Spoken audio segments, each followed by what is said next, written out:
Welcome back to the Life Doula Podcast, where we explore the ways to live a fuller, more intentional life. I'm your host, Charity, and today we have a phenomenal episode lined up that I know you'll find incredibly enlightening. Our special guest today is Thea Arvisu, an accomplished mindfulness coach who has dedicated her life's work to helping people find peace, clarity, and purpose through mindfulness practices. In a world that's constantly pulling us in a million different directions, Thea's wisdom is like a breath of fresh air, helping us all to slow down and to truly appreciate each moment. We'll dive deep into what mindfulness really means, how it can transform your daily life, and actionable tips you can start implementing right away. Whether you're new to mindfulness or looking to deepen your practice, this episode is packed with insights that will resonate with you. And we'll also explore a particularly important question. How can mindfulness as a technique support cancer recovery, both for patients and their love givers? This is a vital discussion as we uncover how mindfulness can provide the strength and calm needed during such challenging times. So sit back, relax, and get ready to open your mind to the endless possibilities that mindfulness can offer.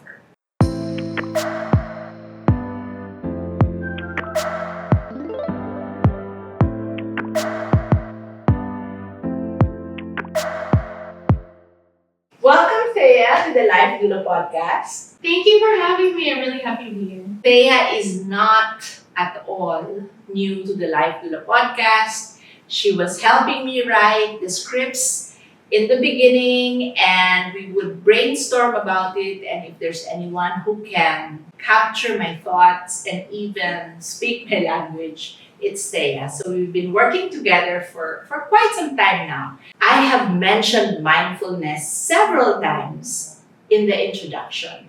Now, just as a perspective, I'll try to step back and ask Thea to be able to give us a perspective of how mindfulness is in the context of what she does as a love giver, especially for better days. Thea is not at all, how will I say it, not at all related to any cancer patient. Oh, yeah. However, she has always, been part of what I'm doing. So Thea is here today as a love giver, someone who supports people who also take care of cancer patients. So Thea, do you want to give us a perspective of generally the scope of what you do in terms of mindfully loving oneself? Yeah. First of all, I want to start with a disclaimer. When we talk about mindfulness, we're not just talking about meditation. It's not just breath work or sound healing. Those are really good tools that we can use to kind of elevate our mindfulness practice. But in simple terms, when we talk mindfulness, it's really about maintaining moment-to-moment awareness of the things that you're feeling, your thoughts, what's happening in your environment, and being aware of these things in a gentle and non-judgmental way. Wow. I like what she said, capturing mindfulness and being aware moment by moment. And I want to underscore the last word that really resonated with me. Being gentle with oneself, whether you are a mother taking care of a cancer patient or you are a love giver taking care of your mom who's sick. These are the things that are really real. Every day you need to be able to choose mindfulness. Absolutely. And as you very well put it, this is not just about meditation and breath work. So I hope we have laid down the foundation of what we're going to talk about today. Now, Thea, can you explain, and this is one of my favorite aspects of mindfulness, can you explain how mindfulness technique like drawing boundaries can play a role in the recovery of cancer patients or even their love givers or family? Yeah, this is such a good question because I believe that when you start practicing self awareness and taking care of yourself, boundaries is the number one thing that you have to start with. Because when you're used to doing so many things for other people or taking care of other people, which a lot of us are very conditioned to be, we're very accommodating of others. And so the tendency is we always give, we always help, and we always want to be the go-to person that everyone can depend on. It's a good label to place on ourselves. But what's important is when you find that you're not feeling well or you reach a point where you're running on empty, you're always tired, when someone asks you to do something, there's that feeling of like uneasiness or like, do I really have to do that? And so when you're able to draw healthy boundaries, you're really telling people what you're okay with and what you're not okay with, what you can actually realistically take on. Because we're always so used to saying, yes, I can do that. Yes, I'll help you. No problem, I got this. But at the end of the day, you have no time to take care of yourself. You don't have time to really check in with how you're feeling.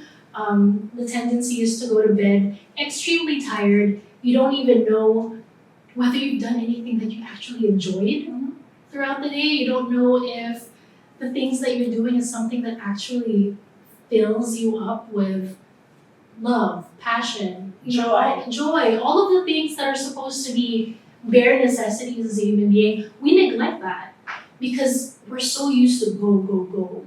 We have to do this. We should do that. I could have done better. It's always so laser focused on achieving something, executing something, and doing something. But at the end of the day, we have to really zone in on how we were feeling going towards that. That is such a loaded statement, and I'm sure we're going to ruffle some feathers here when we progress with this discussion, because one of the things I faced when I was undergoing my own cancer journey, I know I was a people pleaser, but when I was diagnosed with cancer, it took a while for me to say, hang on, this is a completely different world. I have so much energy to spend. How can I sustainably keep saying yes to everyone? That's a good word, sustain. How do you keep going when you're constantly running yourself on empty?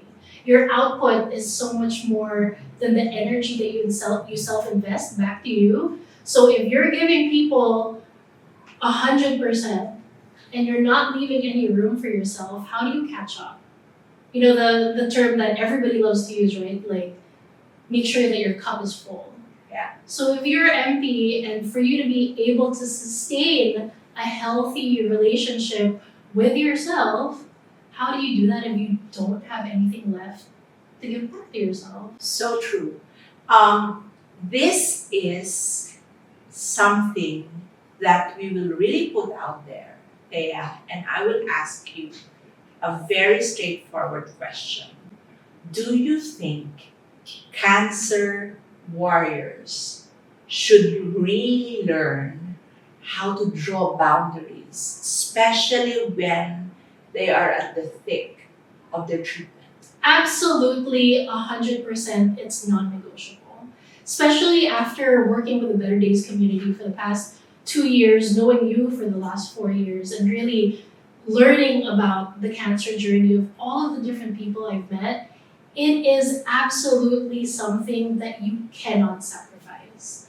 Because if your mental state should be focused on healing and getting better and feeling better, you don't have the luxury of spreading yourself too thin and accommodating the needs of others when your focus is supposed to be on getting better yourself. A lot of other people's energies have the power to really affect you. Someone can walk into the room and they've had a bad day. Best believe that even if you can't see it, it emanates. You can feel that. You feel the energy. Absolutely. Like when someone is extremely happy and they walk into a room, you can feel that right away. Yeah. When your kids are sad, when someone walks in and they've had a bad day, you know right away that, okay, there's something off about that person. It's the same way when you invite people to come see you and they have the best intentions, right? They wanna visit, they wanna see you, they wanna keep you company. But if they're not in the right state of being, there is a huge possibility that they can pass that on. And that's extremely contagious. Yeah, I can relate to that because one of the things that you would commonly find in my stories or in my speeches are those times when people would walk inside the hospital room where I'm having treatment, and before they can even talk to me, they're already crying. Right. So immediately, I would tell them politely to step out of the room, finish crying outside, and come back and they're feeling a little better. Because I'm trying to uplift my mood. Yeah. And here comes a friend, as you said, well-meaning friends who wants to see you, but is so much sadder than me. Then I would literally ask them to leave my physical space. Huh. Would it be tantamount to saying that being mindful and setting boundaries and prioritizing yourself, you're actually selfish? Absolutely not. It's the biggest misconception. And I think it's important for us to realize that when someone considers you selfish because you're prioritizing your needs, it is of utmost importance for us to check in with that relationship, because the people who get offended or upset by us stating what we're okay with and drawing our boundaries are usually the people that benefit from us not having any. That's a very famous quote that floats around Pinterest and social media, and it's true when you really check in, because if someone really supports you 100% and they have your back and they love you and they want to really uplift you, if you're doing something that's supposed to be better for you, why would that make someone angry? Why would they not want what's best for you also? And boundaries is a mutual thing. I don't expect you to give way for any of the things that I ask for when I know that I have to ask permission if you're okay with something that I'm asking of you. Even if it's as simple as someone venting. If someone wants to rant about their day, for us it's standard practice. Do you have headspace? Do you have bandwidth? Can I share? It's always good to ask for permission because you don't know what people are going through throughout the day. Yeah. Someone could have just had a huge fight with their spouse or dealt with a meltdown from a toddler. And then all of a sudden you're like, hey, can I don't know, complain about something that doesn't really have anything to do with them, but it affects their energy in such a huge way.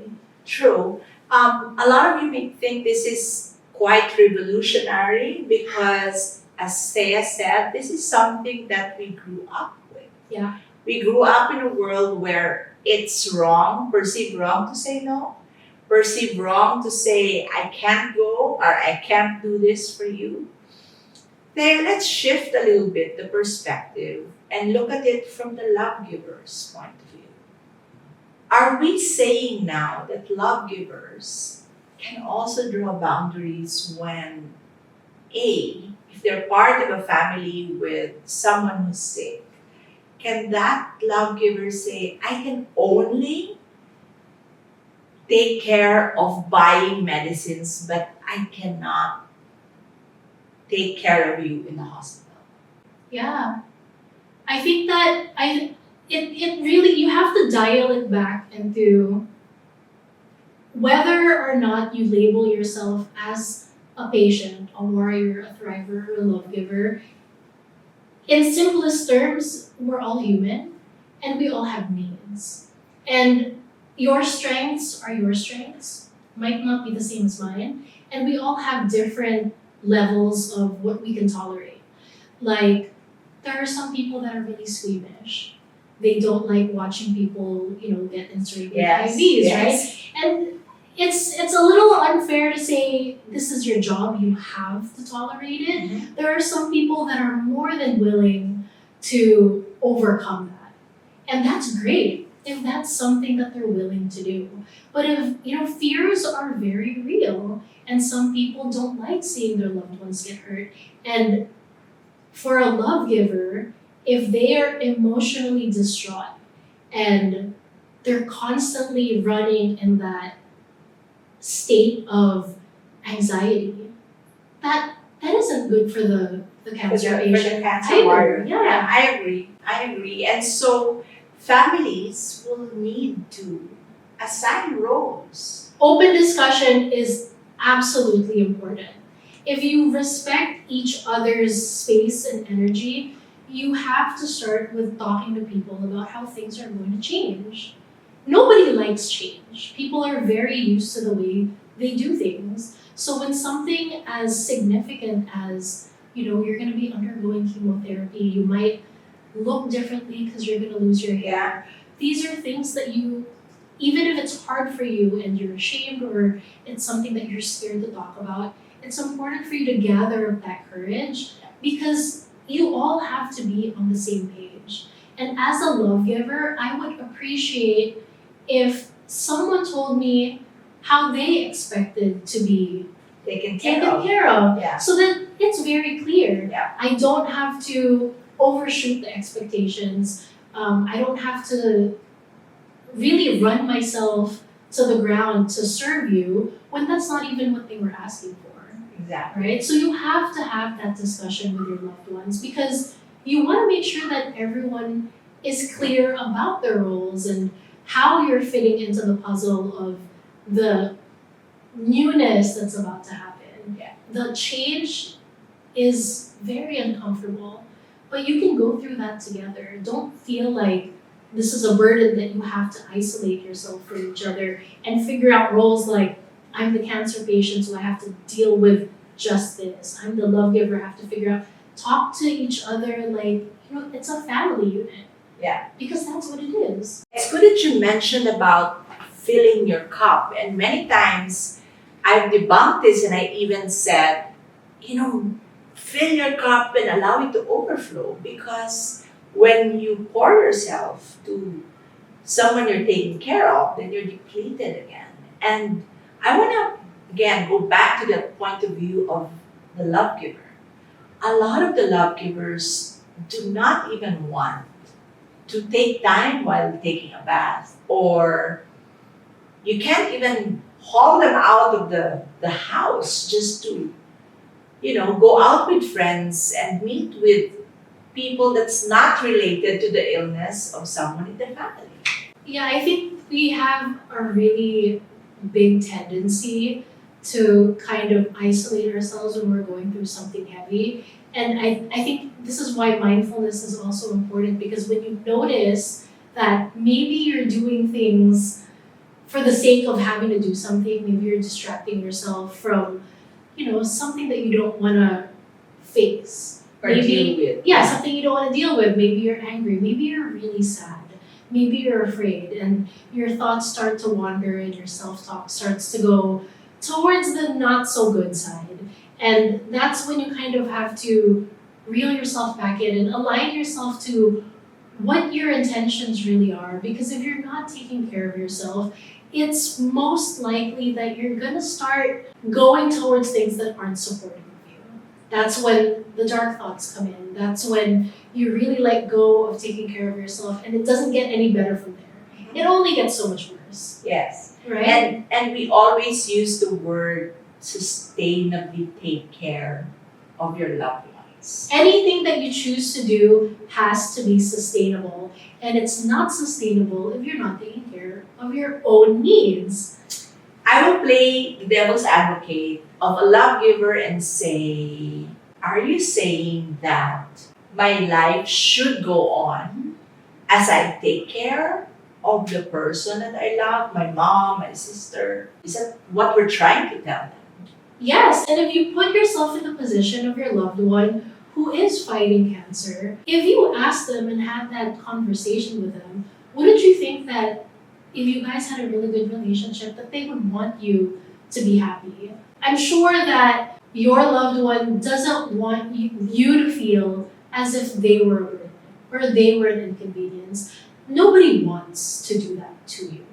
A lot of the times when the guilt sets in, it's something that we do to ourselves. We always think that we're needed more than we actually are. Maybe True. because we're trying to overcompensate or we're trying to give that extra effort because we feel like it's what's needed. But again, if you have that conversation with your loved one and they tell you, yeah, why don't you go out to dinner? Are you really going to doubt that and be like, no, you need me here. You need me to do this. Sometimes that's really just us masking our fears True. and saying, if I leave, something bad will happen. If I leave, I might miss this. I don't want you to be lonely.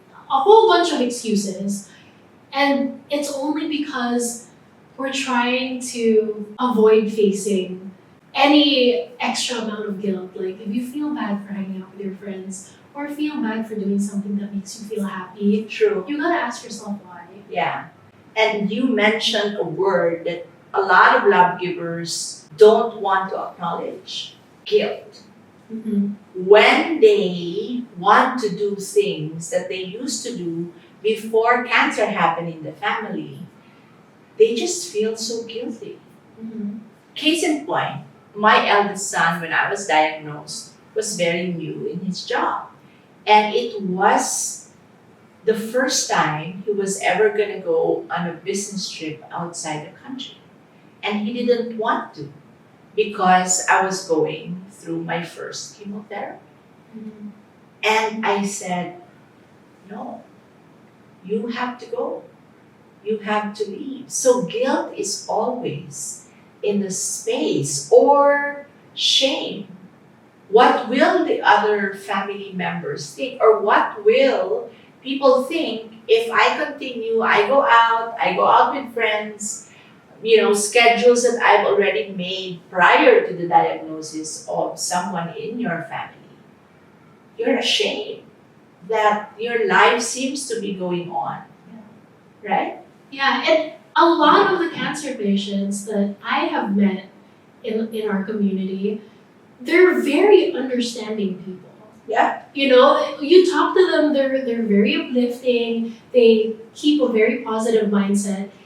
And the people that have the hardest time dealing is usually the love giver, True. right? And so you have to be able to see the misalignment there. Like there's some kind of incongruency because the one who's fighting cancer is doing their very best to keep themselves feeling the best that they possibly can in that moment.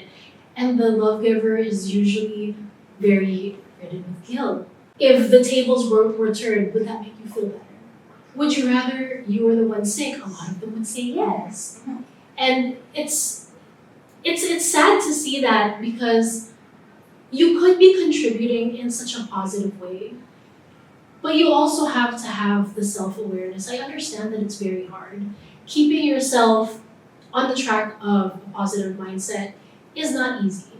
Otherwise, everybody would be doing it. It would be your default program, right? But the truth is, leaning towards the negative side is a lot easier. It's a lot easier to kind of give up. It's almost like our default. It is, for some reason, right? And when it comes to love givers feeling guilty, you have to be able to talk to the person that you're taking care of because chances are they don't want you to feel guilty.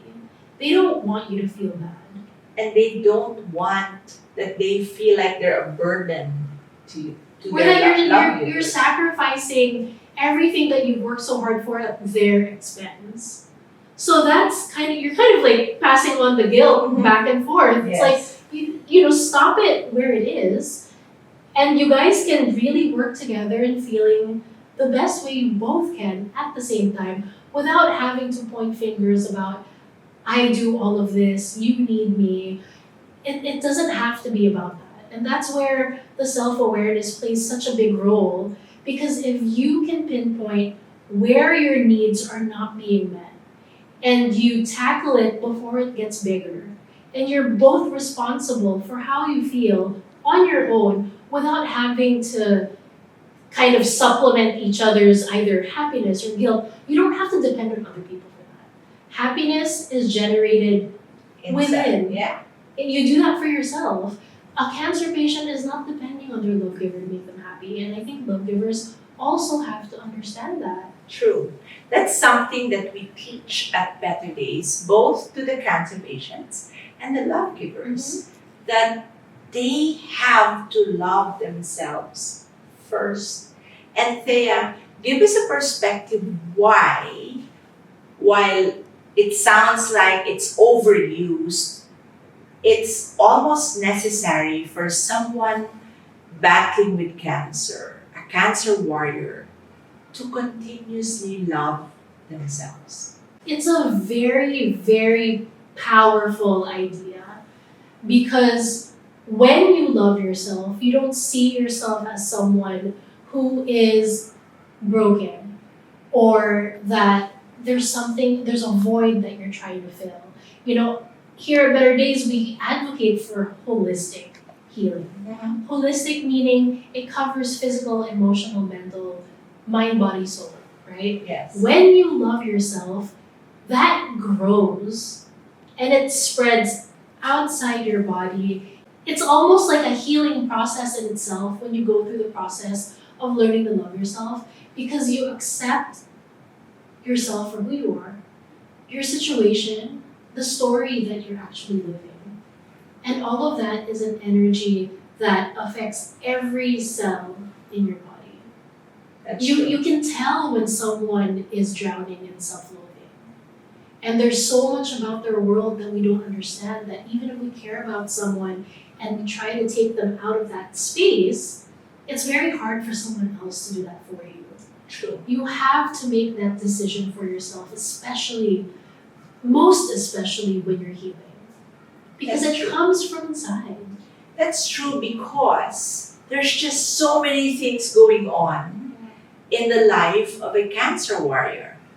Physical changes. All of a sudden, you don't look beautiful from your eyes. No hair, no eyebrows, no lashes, and my term for that is you literally look like a Martian, right? And there's going to be a phase in your life when you don't even want to look at the mirror because you don't like what you see.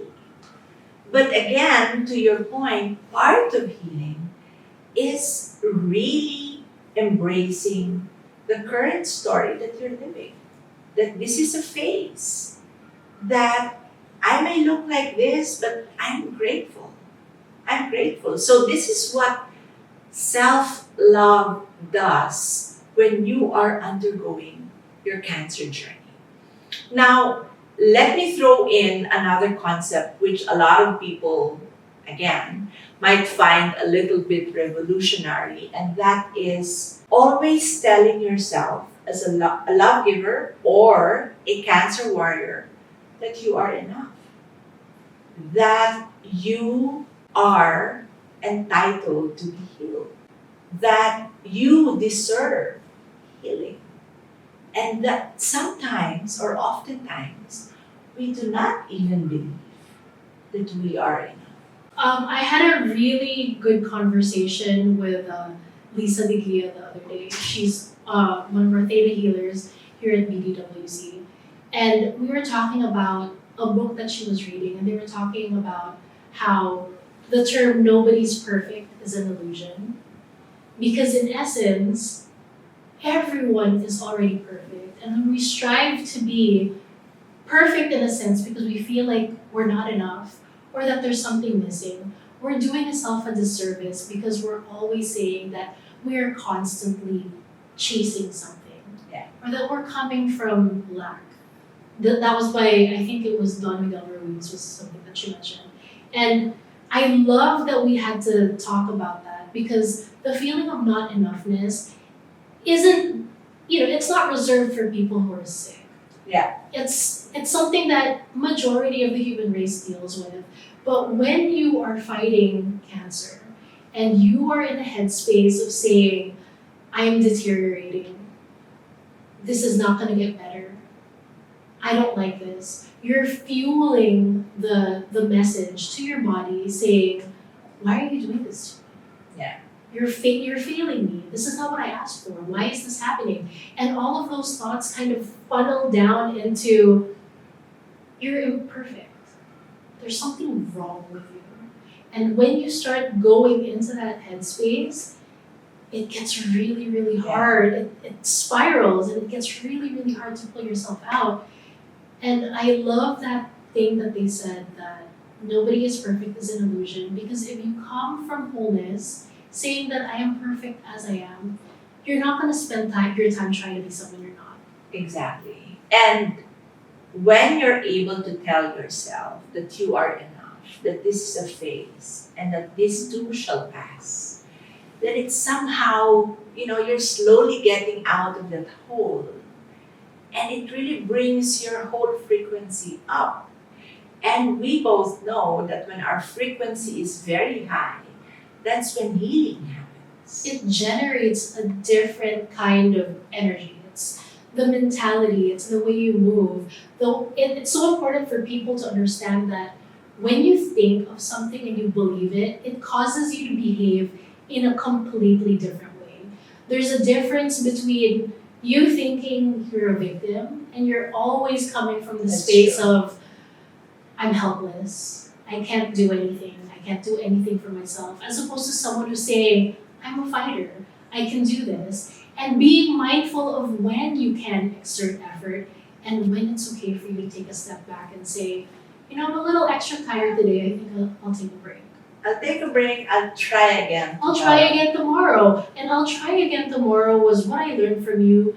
If you can just do that for yourself every day, it makes such a big difference. And this is where there's so much discussion around holding space for cancer patients who feels like they will forever look this way, or that they need to, we all have different ways of looking at things. I have cancer warriors who are okay being bald, but we also have cancer warriors who would find ways, invest in different wigs and all of that, and that's all fine for as long as inside you feel that you are still whole. Yeah. Despite of missing one breast and all of that. And it's no different from being a regular person and saying, that outfit looks great on Charity, but it's not something that I would wear. People have different preferences. It doesn't have to affect how you feel. If you feel like you love being bald, then embrace it. But if someone is willing to explore wearing, luxurious wigs when their real hair was actually, short, and it's something that makes them happy, who are we? Yeah, who are we to say that that's not something that will help you? Exactly. Mine was, it was just too hot for me to wear a wig. So, it was more convenience more than anything. So, again, it's preference.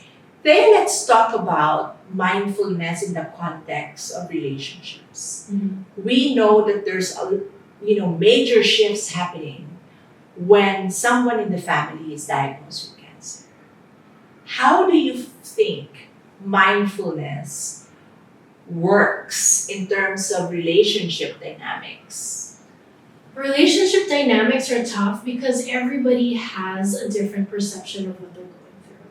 But I think the way awareness really helps is if everyone makes that effort to really work on how they're feeling as an individual, it becomes a supportive dynamic.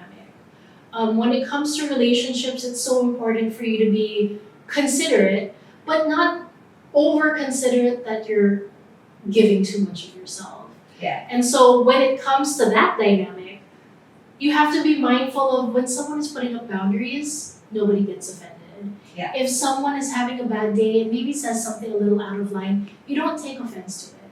You know, when you have the awareness of your environment, of how people are feeling as an individual, there's a lot less room for people to disrupt your peace. Yeah. And when everyone is on the same page in terms of being aware of a situation or how someone is feeling, you can coexist in harmony. You know, you don't have to rock each other's boats or be like, you're always like this. Why are you always in such a bad mood? There's no pointing fingers. Yeah. You know, you can understand that when someone is having a bad day, they behave a certain way. With awareness, there's less room for reactivity. That's true. Because a lot of the time, what happens is someone's having a bad day and you blame them for affecting your energy. Like, why don't you go over there? You're affecting my mood. When in reality, you're in control of how you want to respond to what other people are going through. You do not have control over others, but you do have a control over your response to a lot. Exactly. What advice would you give caregivers who are really, or love givers who are really struggling with that balance of taking care of their loved ones and taking care of themselves? That's such a tough question because I feel like it differs for people. It can be a personal preference, but if you are already struggling, that's the first sign that you need to draw boundaries. Because boundaries will always fall back to, are your needs being met? Because if you're not okay, you're not going to be equipped to take care of someone who really needs you. Mental, physical, emotional aspects of it all. Flat out, if you're not okay, you need to take care of yourself first. So if you're struggling taking care of someone and you want to be able to balance that, it's important for me to advise you to take a step back first, because it's always better for you to go in it at least near 100% than you forcing it at 30% and not being able to do what you're meant to do anyway because you're not ready for it. And the energy that you bring in the space of your loved one is also not going to be good. Exactly. Right. Then I'm going to quote some data statistics because they say that even before 2030, the ratio of women with cancer is going to be almost like 50-50. Breast being the top of all the women cancer, but you have cervical, you have ovarian. So a lot of this are just gonna get, worse in the years to come. And it's also a function of screening, right? Mm-hmm. More awareness, so therefore more diagnosis. We have around 26,000 new cancer cases every year. Now, I want to hone it on closer to home on what you do, because a lot of people who have breast cancer, I will just take the database of the people that I have served and that I continue to serve. A lot of these are women who, over the years, have just been people pleasers, who have always been very apologetic for not giving in 1,000% of themselves. And this is the space that you play in. How do you see your role working with mothers? Really being able to empower them to be happy with who they are. Because if we're able to do that, then we're moving the needle to the preventive rather than the curative, right? Because sit down, I dare any one of you to sit down with someone who has cancer. And if you dig deeper into their stories, assuming they'd allow you to, somewhere inside is a woman who's been either silenced, who have lost their voice, or who have repressed their emotions. And that is so true for breast cancer. What can you say about that in terms of what you're doing now in this space with mothers? Well, if there's anything that I take away from the story, your personal story that you shared with me, it's that when someone goes through something as life-changing as cancer, you have to slow down and absorb the experience and really see what it's trying to teach you. Because for you, a lot of it really had to do with taking a step back and taking care of yourself. Yes. And the same can be said for mothers and women in general, because I feel like we're constantly trying to prove something. We're always trying to be the high achievers and really be the go-getters, especially, in the recent generations where, the slogan is a girl can be whatever she wants to be. And it's really only now where it's starting to snowball into effect where, a lot of women are choosing not to become moms. And a lot of people who are getting sick refuse to slow down. Yeah, it touches on a lot of very sensitive topics. And, being a woman, period, comes with a lot of generational baggage. The expectations that they have of us, that's been conditioned in our system since we were very little. How many times have you heard people go up to a little girl and say, when they're playing with their dolls, like, you're gonna be a great mother, assuming that their role is to really devote their lives to a husband and take care of children and raise them. And when a woman decides to go the other way, not get married or not have kids, people are so quick to label that as a failure. Mhm. And so I think when we try to make decisions for ourselves in terms of what feels good for us, as women, it's so important that we learn to define our own version of success. Because if success for someone else is a multi-million-dollar company with 10,000 employees, that's great. But I've tried to put myself in that mindset, and it's not something that I would consider successful for me if my kids never wanted to spend time with me. Someone told me that the benchmark or the definition of success as a parent is when your kid still wants to see you when you're old and when you cannot do anything for them. Right? Absolutely. And I think that's why that whole conversation about, the statistics of eventually cancer is going to be 50-50, what does that tell us about our society? Exactly. What are we valuing as a whole?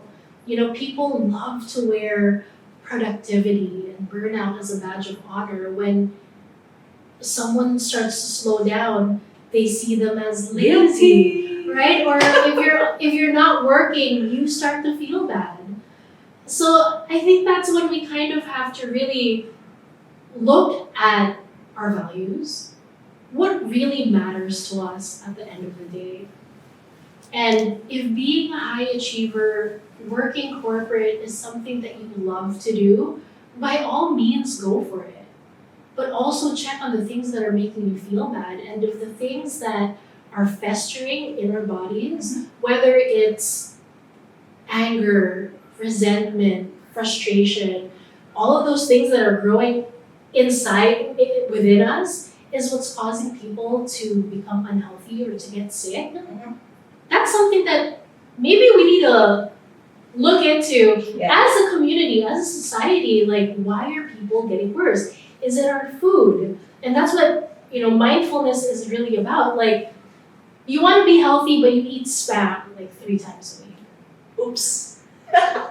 We love corned beef for our house. Every time we listen to Doc Alex talk about, the healing diet, everyone looks so, oh. But that's what mindfulness is about. It's not going, through and through healthy, it's saying, I'm prioritizing my health. I can do this every so often, but I'll also make room for the veggies and the fruits and everything that I'm supposed to be eating. That is still mindfulness. That's still mindfulness. It's not just about the let's all kumbaya. It's not about that. It's really about all of us kind of like just tuning in with how we feel. Knowing that, are you okay? Are you not okay? Is there something that you need? Sure. That's something that I always ask my kids. When I see that they're going through a hard time, it's not what's wrong. It's what do you need? Because when you're going through something and it doesn't feel great, there's something that you need.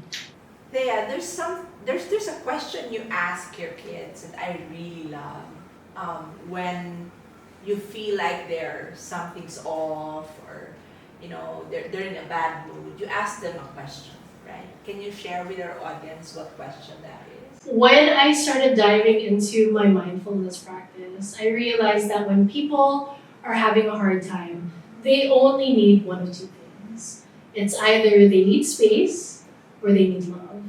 And I used to have a really, can't believe I'm saying this in public, but I used to have a really bad temper. And so I wasn't aware enough to understand that my triggers were when someone is crying or someone starts whining and it's a signal that I'm needed, it would send me into like, oh, what is it now? And so when I started really honing in on being aware of why I react instead of respond with understanding that my kids aren't trying to make me feel worse. There's something that they need.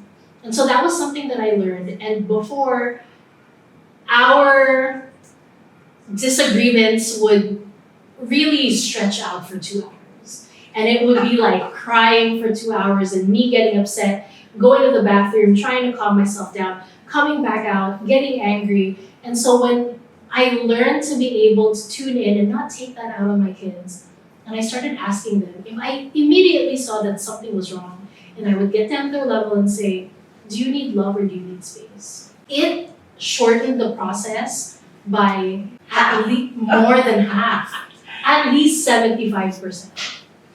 Do you need love or do you need space? Because we grow up in an environment where something wrong is, And it's punishment, it's shame, and it's like, don't show me how you're feeling, that's not allowed. And that's such an unhealthy way to process. So basically you're telling the person that you care about that they're not allowed to let you know that they need something. Yeah. And so when I started doing that, sometimes it's not even an option. Like, my 5-year-old will outright, I go, do you need love or do you need space? And she'll just say, I think I just need love. Or sometimes it can be something super simple, like, I'm just hungry. And I'm like, well, it's a good thing I didn't yell at you then. That's a perspective I was going to give. We're talking about a 5-year-old and a 7. A 7-year-old, yeah. So you can start them young. Thea, you and I have been working together in Life Doula, in Better Days, but I'm so happy now that you have your own community. Can you tell our audience about your community? Yes, so I have an open-minded group where we talk about uplifting stuff because I think it's important to keep your frequency and your energy high. So I want to invite everyone to the Vibe High Mamas private Facebook community and to follow me on Instagram, which is Thea Arvisu, and it's the same on Facebook. And the Virago Soul is a company that I run with one of my best friends, and we are really supportive of freedom-driven moms who want to be unapologetic about taking care of themselves and making space to prioritize their needs so that they can take care of their loved ones better. And that's something that I feel really passionate about because when I was able to do this for myself, it changed everything.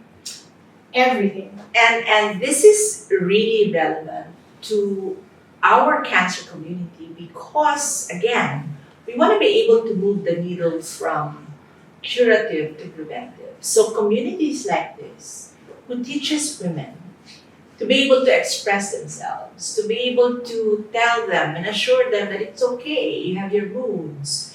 You don't have to be apologetic if you are ambitious, right? These are the things that you want to be able to encourage.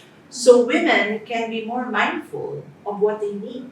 Absolutely. And I really resonate with love givers because I understand what it's like to be needed all the time. I know what it's like to feel like you want to do more, but maybe you're not able to, or you don't understand how. I've been there in terms of taking care of 3 kids and teaching my husband how to also practice mindfulness, which for a lot of people it's not very easy to start. True. And so when you're able to start to get the ball rolling, you are going to be able to see a difference. It's just really important to understand that it's not a quick fix. It doesn't happen overnight. Thea is one of our resident facilitators here at Better Days. And this is why in the next episodes, starting from Thea's, we are featuring the different facilitators at Better Days. And these are non-medical techniques that we share and help our cancer warriors and their love givers so we can support their recovery, not just by medical, but also in a very holistic way, mind, body, and soul. And I'm also very, very proud and happy that Thea has launched her coaching business. Do you want to tell our audience how they can reach out to you if they're interested? Yeah, absolutely. You can always reach out to me on socials. That's usually where I hang out. Hang out. That's what I do when I'm working, and it's such a good feeling to be able to share what I've learned to help other people kind of go through the experience of taking care of themselves. What I do is I help people shift their beliefs and perspectives to a more supportive way that they can direct their focus and energy into helping themselves feel good about their choices and their circumstances in life. So Thea Arvisu, and if you want to be part of their private community, it's Vibe High Mamas. Yes. You can search it on Facebook. It's a private community, but you can ask to be invited or you can send Thea a message so you can join their community. So thank you so much, Thea, for sharing your time as always. As we wrap up today's enlightening episode, we want to extend our heartfelt gratitude to our wonderful guest, Thea, who is a friend and a colleague, by sharing her deep insights into the power of mindfulness in supporting cancer recovery and healing. Today, we delved into the transformative impact of mindfulness techniques like drawing boundaries, prioritizing self-care, and we learned that by filling our own cup first, we create a reservoir of strength and resilience that benefits not only ourselves, but also those we care for. We also explore the importance of loving oneself above others, which is a little bit radical, and embracing the idea that we are enough, even amidst the challenges of cancer. These powerful concepts can help patients and caregivers find compassion and strength within themselves, fostering a more holistic and healing process. Our guest, Thea, provided invaluable advice on how mindfulness can strengthen relationships, helping families and love givers communicate more effectively and compassionately while keeping their own boundaries. Additionally, we discussed how these non-medical interventions can complement traditional medical treatments like chemotherapy, radiation, surgery, and other types of healing modalities by providing a well-rounded approach to recovery. So to our dear listeners, whether you're a patient, a love giver, or someone supporting a loved one through their journey, remember the key takeaways we've discussed today. Draw boundaries to maintain control, and empowerment. Prioritize self-care to support your own emotional and physical well-being. Embrace self-love and affirm that you are enough, just as you are. Use mindfulness to strengthen your relationships and communicate effectively. Thank you for joining us on this journey today. We hope these insights will inspire you to integrate mindfulness into your daily life, providing comfort and strength along the way. If you'd like to learn more about mindfulness practices and their benefits, you can always check out the resources mentioned in this episode and reach out to Thea Arvisu. Until next time, remember to be kind to yourself and to those around you. Thank you for listening and take care.